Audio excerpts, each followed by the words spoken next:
पहिला मुद्दा आहे आपला की वेळच्या वेळी जेवणे.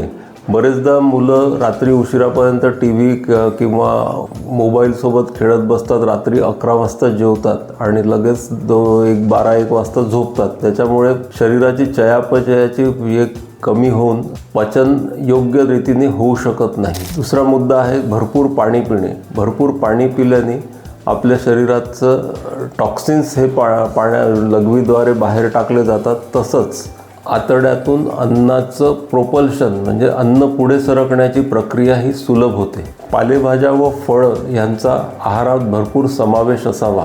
ह्याच्यामुळे चोथायुक्त पदार्थांमुळे पुन्हा आतड्याची हालचाल वाढून शरीरातील मलविसर्जन हे सुकर होते.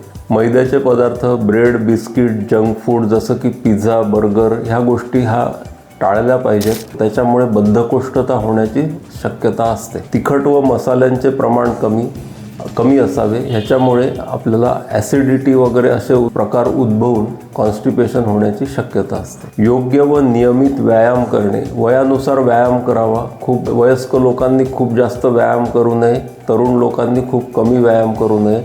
व्यायामामुळे शरीराचे चयापचय व्यवस्थित रीतीने होतो व स्नायू मजबूत होतात. शौचास कडक होणे अथवा कुंथावे लागणे असे तक्रार असल्यास तुरंत डॉक्टरांचा सल्ला घ्यावा व निदान करून घ्यावे.